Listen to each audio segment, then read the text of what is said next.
The defendant, Rodriguez, is also charged with 2 counts of murder in the first degree for both Yaron Lashinsky along with 26-year-old Sarah Lynn Milgram of Kansas. In addition, there are several felony firearms charges for discharging a firearm in the middle of a violent crime and for causing the death of an individual through the use of that firearm. Now, this investigation is continuing, and as you can see, we have most of the stakeholders here today who will be given an opportunity to speak with you. But what I want to be clear about today, since this is the first time you're hearing from me, is that this is a horrific crime, and these crimes are not going to be tolerated by me and by this office. A young couple at the beginning of their life's journey, about to be engaged in another country, had their bodies removed in the cold of the night in a foreign city in a body bag. We are not going to tolerate that anymore. And I am not unaware, based upon my own background, of the repercussions of this kind of case. This is the kind of case that picks at old sores and old scars, because these kinds of cases remind us of what has happened in the past that we can never and must never forget. I want to mention one thing. The Capitol Jewish Museum in Washington, D.C., where this young couple had been at an event, was built around a brick building. That brick building was previously a synagogue called Adas Israel.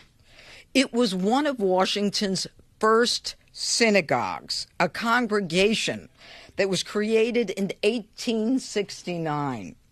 And Ulysses S. Grant, our president, actually attended the dedication of that synagogue.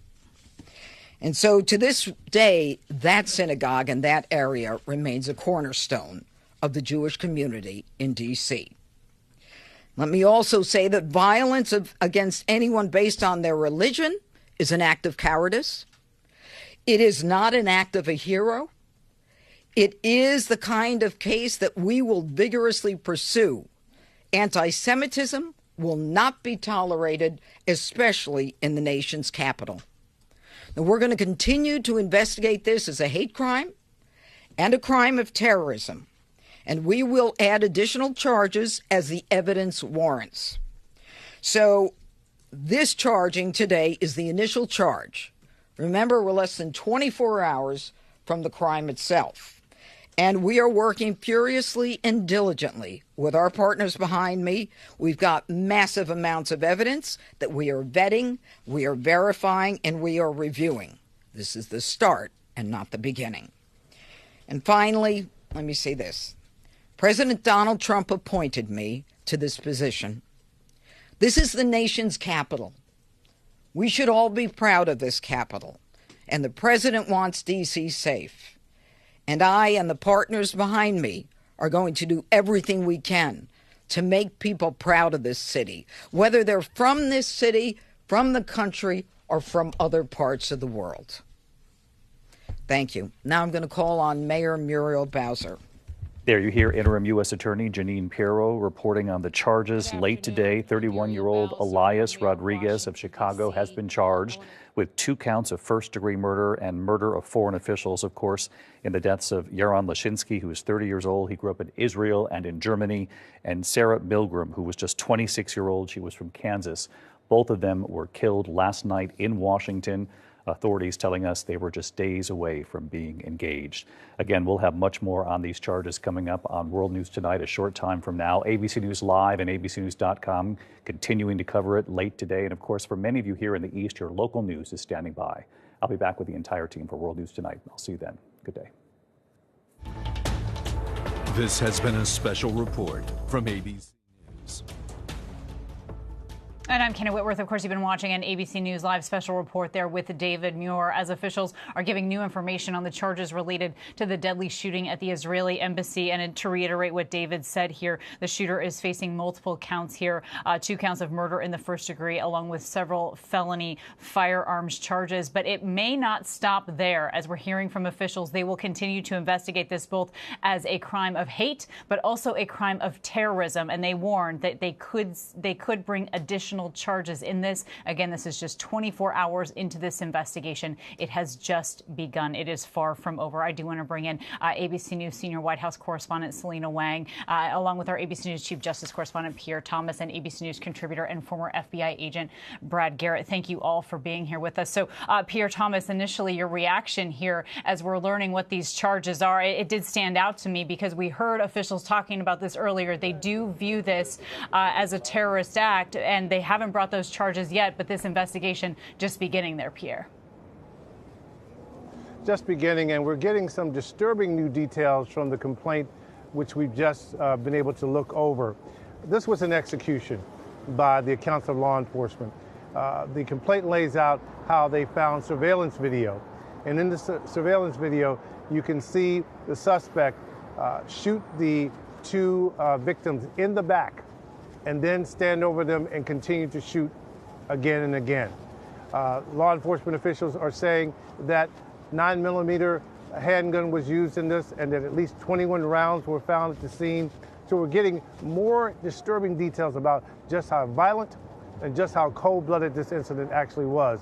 And you can hear from the judge, who is now the U.S. Attorney for the District of Columbia, talking about how they are pursuing terrorism charges and hate crime charges potentially as well. But for now, he's been charged with murder of a foreign official and also murder charges in the first degree. You're so right, Pierre. This criminal complaint is haunting when you read through it. What officials are saying is that at one point he reloaded in order to continue this attack. Brad Garrett, as investigators are looking into that, clearly there is video of this incident. How does that all play into their pursuant charges? Well, it shows intention, and it also shows cruelty. In other words, you can escalate the type of murder committed, and he's now fallen potentially into that category. I mean, Title 18, 1116, killing a foreign official carries the death penalty. So they may be able to charge him with other things, but you're not going to get much better than that. It's a really straightforward case. You got video, you got witnesses, you got him traveling from Chicago, you got him bringing the weapon with him legally on the plane, and you got him admitting it. He literally walks back into the museum and walks up to the police and said, "I did it," and even took them to the firearm that he had dropped. So I'm not sure you could get a much more solid case than this one. Right. And Pierre, back to some of this ongoing investigation, what they're saying is that from the criminal complaint, to his point, he does admit it. He says, "I did it for Palestine. I did it for Gaza." But Pierre, they're also looking at his online footprint and writings as well. They are. There's some writings that they believe can be associated with him. They're trying to authenticate these writings. And in these writings, he expresses anger about Israel. He expresses frustration about the plight of the Palestinians. So this is looking to be, in the eyes of the sources I'm talking to be a straight up political assassination right here in the nation's capital. This location of this museum is literally across the street from the FBI. And law enforcement officials and my sources are talking about just how brazen this act was, and also just the human side of it. The fact that this young couple was days away from a beautiful announcement with the young man apparently about to ask this girlfriend of his, longtime companion, to marry him. Right, and that he would do so in Jerusalem. It's just heartbreaking there. And Selena, I know you've been learning a little bit more, not only about this couple, but also about the potentially changing security posture around this area. That's right. I spoke to the Attorney General, Pam Bondi, who was at the scene earlier today. She said they are beefing up security in that area. They want to ensure that the embassy, that the ambassador are all safe. And you heard Pierre talk about the tragedy of the situation, that this young couple was was supposed to travel to Israel this weekend with the young man preparing to propose to his girlfriend. And I spoke to a friend of Sarah Milburn's who described her as someone who had dedicated her career to wanting to help Palestinians and Israelis, working to build bridges between these two communities. She said this is someone who had deep compassion, deep empathy for the suffering of the Palestinians. She described this as an enormous loss for both the Israeli and the Palestinian and the global community. And Brad, we know that we're hearing from officials again, anti-Semitism will not be tolerated here. But how does an incident like this change how they are analyzing the security posture throughout D.C., especially in terms of protecting Israelis and Jewish people that may be there? So it's a combination of the following, that his writings, and if they're accurate, certainly add to motivation and intent as to what he's been charged with. But, you know, it's a really difficult situation when you come to security and protecting people. This case reminds me a lot as far as how it played out on the street, like Luigi Mangione in Manhattan a few months ago, coming up with somebody from behind, coming point shoulder and shooting. You know, all of that's going to work against him, obviously, when it comes to assuming he's convicted with the death penalty. But going back to protection, I mean, I'm not sure how you defend against two people walking out onto a relatively busy street, but a safe street in Washington, D.C., and just being gunned down unless you know he's going to do it. That's the real dilemma that we're into, is clearly people, the ambassador, the U.S., the ambassador of Israel to the U.S. is going to have a security team around him 24/7. But it's all these other people. It's a real problem. And, you know, they're going to have to change some of them, sort of their way of life, how they move, who they travel with, etc. It's really unfortunate, but it may be the reality of the environment that we're currently in.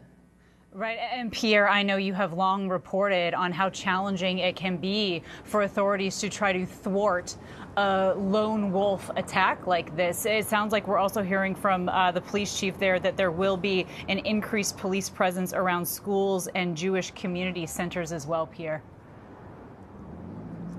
They absolutely will. They typically will do that when you have a situation like this unfold. But just a reminder to our viewers, we have been in for some time perhaps the most dangerous threat environment, sources tell me, since 9/11. If you look at just the past 10 months, you had 2 attempted assassination attempts against now President Trump. You had a terror attack in New Orleans on New Year's Day. Just a week ago, just a few days ago, incident in California, Palm Springs, with a car bomb going off near a fertility clinic. So this right now, law enforcement officials are describing as an incredibly toxic environment with people willing to act out on vicious intent, if you will. An extremely high level of threat here, one that cost these 2 young people their lives. Selena, Pierre, Brad, our thanks to all of you for being here with us today. Also, multiple people are dead and at least 8 are injured. This is after a small plane crashed into a neighborhood in San Diego. It happened early this morning. We're hearing now that a music agency, Sound Talent Group, that's the name of their music agency, is saying that 3 of its employees, including its co-founder, were on board that plane. Now, the crash igniting a large fire, damaging at least 15 homes, sending residents fleeing. Around 100 people from the Murphy Canyon military community were evacuated to a nearby school as an emergency. Responders were going home to home looking for victims. Officials do believe that all of the fatalities were from inside the plane. Again, no information yet, though, on how many people were on board. It's seemingly trickling in right now. Here's what authorities are saying. So we had 8 injured and we had 2 fatalities is where we're currently at right now. So 8 injured, 2 fatalities. One of those injuries was transported. That's our current numbers. We're still assessing. All right, I want to bring in ABC's Jacqueline Lee, who's on the scene, as well as ABC transportation reporter Sam Sweeney, who's joining us there from D.C. Okay, so Sam, first of all, we're learning a little bit more about who might have been on board this plane. We know that they have at least the flight manifest, right? But they still don't really know who was actually on that plane. They know who they thought might be. But this is just starting this investigation, and we're starting to hear now that at least 3 employees from this music talent agency were on board. Yeah, officials there on the scene still saying just 2 dead, but now we're hearing from this music talent agency that there is possibly 3 of their employees that are dead. One is the pilot, Dave Shapiro, and then another one is a drummer who was also a friend of his who had been posting on Instagram saying that we're getting in the plane, I'm flying back to California with Dave, and then a picture of that tail number and that plane. They were at a music concert down in Florida in Daytona Beach, at a rock concert for 4 days. Then they went up to Teterboro, which is just outside New York City. And then last night, in the middle of the night, they refueled in Wichita, Kansas, before making their way towards San Diego and then crashing about 2 miles before the runway. We also know there was bad weather in the area, limited visibility. They radioed into air traffic control to get an updated weather report because the automated weather system at the airport was broken. And then they were told that visibility was at a minimum. And the pilot responded back, that doesn't sound good, but we're going to go for it. And then the final air traffic control transmission was also from the pilot saying, we're 3 miles short of the runway. We're lining up for runway 26. And then they disappear from radar 2 miles south, hitting power lines and then a home, and then spraying jet fuel down the entire street. More than a dozen cars catching fire there. Wow, igniting homes, cars, as you point out. It's such a scary situation. And Jacqueline, I spoke with a first responder who told me even when they got to the scene, as they're responding, he described the fog as dense and thick in that area. And it sounds like they're still trying to really analyze the scope of the damage. That's right, Kana. And we heard from first responders that it was very difficult to see earlier this morning when they arrived on scene. But you can see just the magnitude of this crash. This house here, obviously the one that bore the brunt of the damage. But you can see the San Diego Fire Department Technical Rescue here on scene. And what they're doing is they're trying to find any evidence that they can capture for both the FAA, for the NTSB as part of their investigation.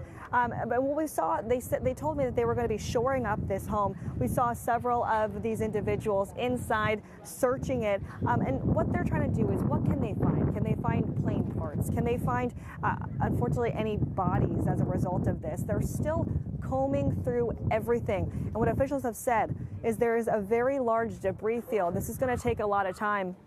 And first responders, the police department, they actually put up this barrier here to offer a little bit more privacy, because further down this block, not only are there cars on fire, but there's people under tarps, people who died from this plane crash. So they're still sifting through all of this this scene here, because it's going to take a while to figure out exactly what happened, Kana. But we do know that officials say it could have been a lot worse, though the entire situation was very devastating. Kana. Even just 20 feet or so, it could have been an entirely different situation. Sam, can you give us an idea here on when we might learn a little bit more about exactly what happened here? Because it's my understanding the NTSB said it'll take a couple of weeks for their preliminary report, and then it'll be even further down the line before their final report.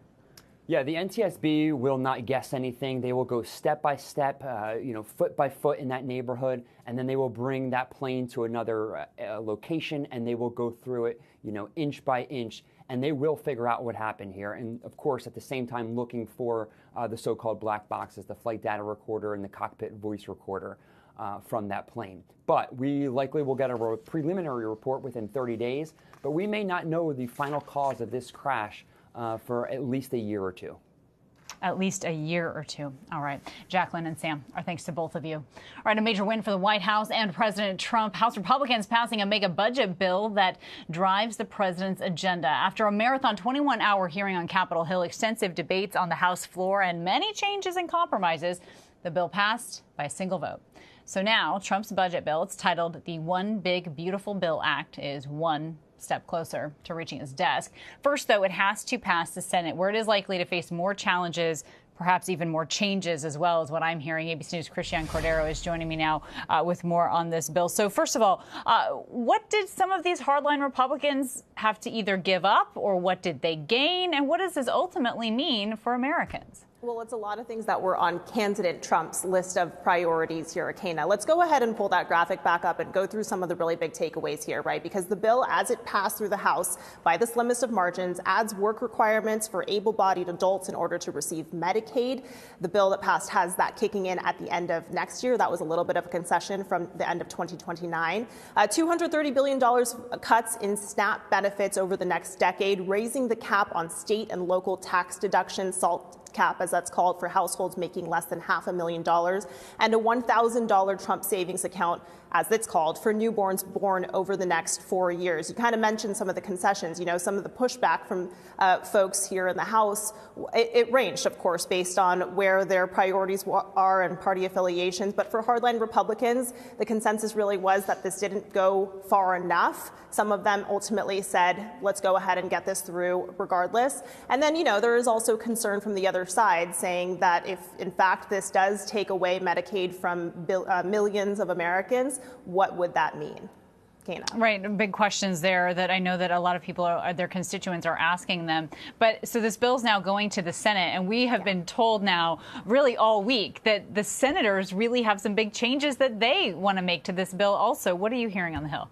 It's essentially what you're hearing from some of the hardline Republicans, that the cuts themselves don't go deep enough, that they're not steep enough, especially in the case of the senators, when it adds to the debt ceiling. So that's the big concern when you hear senators like Ron Johnson, right, who's a fiscal hawk, as he's known, from Wisconsin, saying, quote unquote, it's so far off the mark. The Senate now heads back to work out the changes, kick the ball back down to the House if they, in fact, do get something through with certain compromises.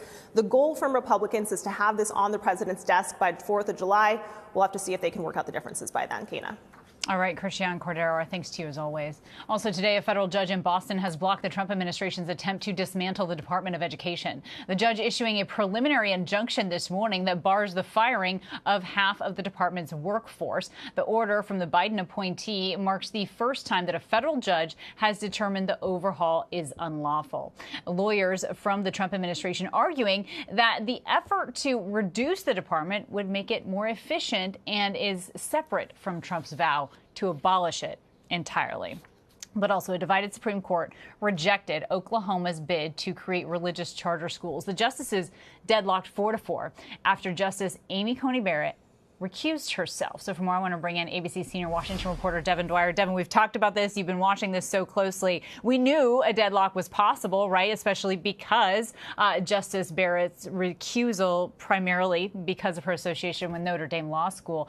Walk us through, I think, just how unusual it is that this would all play out like this. It is rare, Kana, that we see a 4-4 court and an 8-justice court deciding any case when there hasn't been a death or retirement. So this was unusual. Many ethics advocates told me today they saw this as a sign that the ethics rules were working, that a Trump appointee, a conservative, a Catholic herself, you see her there, Amy Coney Barrett, chose to recuse because of a possible conflict of interest. She didn't explain it, but we believe it's because she is connected very closely with the Notre Dame Law Clinic that was supportive of St. Isidore of Seville Catholic school in Oklahoma that was trying to become the nation's first taxpayer-funded religious charter school. That school lost today, in effect, Kana, because it was a deadlock at the high court, and the absence of Amy Coney Barrett could have made all the difference. I was in the courtroom when they argued this case just a couple of weeks ago. It certainly seemed like the Supreme Court was ready to give the green light to states to allow them to use taxpayer funds to create religious charter schools, but it didn't come out that way because of this tie. Interesting. And with this, really can be seen as a big setback for the religious freedom movement. But this ruling, though, isn't, binding nationwide. Do you think that an argument like this might resonate and pop up somewhere else? Oh, that's absolutely right. Because it's a tie, there was no opinion from the Supreme Court. In fact, it was just one sentence that came down, basically, that said it's a tie, and therefore the lower court ruling will stand. That does mean that this can come back in a different form. It likely will come back. The conservative religious advocacy groups that have been pushing this for generations, really, Kana, to get more Catholic schools, religious schools as part of our public school programs nationwide, will come back. They vowed to do so today, and basically they're going to be looking for another test case that hopefully, in their view, will be able to be addressed by all 9 members of the court, including Justice Barrett. So we will see, likely not until at least the next couple of years, but this was not the final word in this case. And what's the reaction been? Really a sigh of relief from the public school and charter school community, Kana. 45 states have 8,000 charter schools. 3.5 million students go there. There was real concern that if this went the other way, if Oklahoma was allowed to use tax dollars to fund religious charter schools, states that didn't want to get into that game could shut down their charter school programs or significantly limit them. So a big sigh of relief, at least temporarily, for those groups today. But again, the groups backing this religious school that was looking to become the first in the country to be a religious charter school, vowing to fight on, Kana. And I want to ask you about one other thing here with the Supreme Court, though. It sounds like they've made some news having to do with the president and the National Labor Relations Board and some decisions he can make. Yeah, some breaking news just a few moments ago. The Supreme Court giving the green light to the president to fire the heads of 2 executive agencies, the National Labor Relations Board, the Merit Systems Protections Board. You probably never heard of those agencies, but those are key bodies that really govern labor law and employment law in the country, and they are typically appointed. They were designed by Congress to be independent from politics. They're leaders, not touchable unless for cause, but the Supreme Court now giving the president the ability to remove those leaders at his own will, at least for now, and that had a lot of people worried, Kana, about what it could mean for the Fed, a very similar body with governors, the chairman of the Fed appointed to be free from politics, free from government interference. Does this now mean that the president can remove the Fed chairman? The court today indicated not so fast, but certainly something to keep watching as this case continues to play out. Interesting. All right. Busy guy you are, Devin Dwyer. Thanks for being here with us today. Man. Well, the White House today releasing its report from its Make America Healthy Again Commission about chronic disease across the country. The report blaming many illnesses on ultra-processed food, chemicals in the environment, and digital device usage among kids. It also suggested that studying childhood vaccines needs to happen further. HHS Secretary Robert F. Kennedy Jr. leads that commission and told reporters earlier today that the report is, quote, the most radical consensus by a government agency in history about the state of America's health. All right, coming up next here on ABC News Live Reports, rapper Kid Cudi takes a witness stand in the sex trafficking trial of Sean Diddy Combs, what he said about his car being set on fire during his brief relationship with Cassie Ventura. Also ahead, millions of Americans could see heavy rain this holiday weekend, and a nor'easter makes its way up the coast. Details next.